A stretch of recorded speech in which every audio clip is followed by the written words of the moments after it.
عليه ونعوذ بالله من شرور أنفسنا ومن سيئات أعمالنا من يهده الله فلا مضل له ومن يضلله فلا هادي له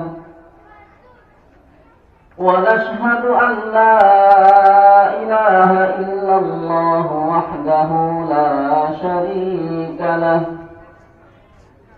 ونشهد أن سيدنا وسندنا وحبيبنا ومولانا محمدا عبد الله ورسوله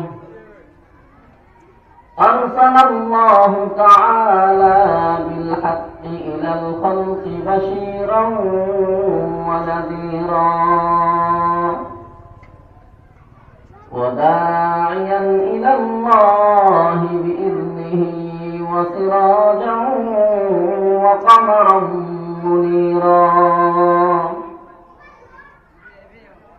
أما بعد فأعوذ بالله من الشيطان الرجيم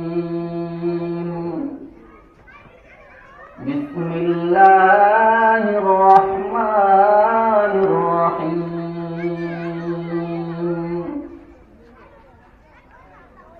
يا أيها الذين آمنوا اتقوا الله وقولوا قولا سديدا يصلح لكم أعمالكم ويغفر لكم ذنوبكم ومن يطع الله ورسوله فقد فاز فوزا عظيما صدق الله مولانا العظيم اللهم صل على محمد وعلى آل محمد كما صليت على إبراهيم وعلى آل إبراهيم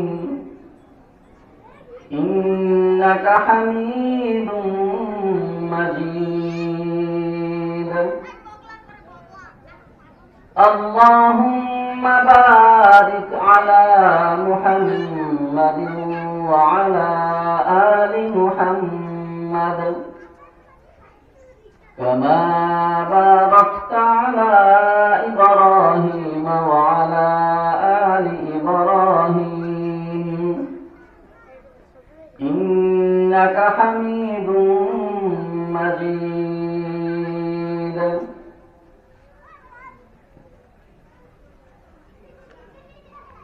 আল্লাহ পাক রব্বুল আলামিনের দরবারে লাখ কোটি শুকরিয়া জানাই যে মহান রব আমাদেরকে আজকের আয়োজিত এই মহতী জলসায় সুস্থতার সাথে উপস্থিত করে দিয়েছেন।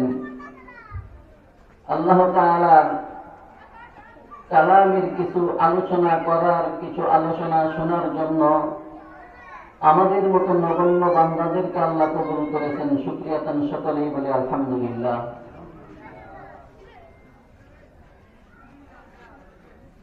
আল্লাহর কোরআনের কথা বলতে পারা, কোরআনের কথা শুনতে পারা, এই দুটা জিনিসই সৌভাগ্যের ব্যাপার।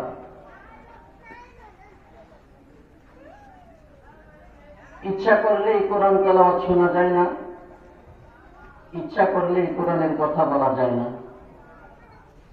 আল্লাহ যাদেরকে কোরআনের জন্য কবুল করেছেন তারা কোরআনের কথা বলতে পারে, যাদের দিলকে আল্লাহ কোরআনের জন্য কবুল করেছেন তারাই কোরআনের কথা শুনতে পারে। আপনার আমার মতো অনেক মানুষ যাদের সামনে কোরআনের কথা বললে তারা এই কথাগুলো সহ্য করতে পারে না। বর্তমানে মিডিয়ার যুগ, আপনারা দেখেন, অতীতেও দেখছেন, বর্তমানেও কিছু মানুষ যখন কোরআনের কথা বলতে গিয়ে কিছু হক কথা বলে, সত্য কথা তুলে ধরে, তখন মাহফিলের মধ্যে একটা বিশৃঙ্খলা তৈরি করে। কেন?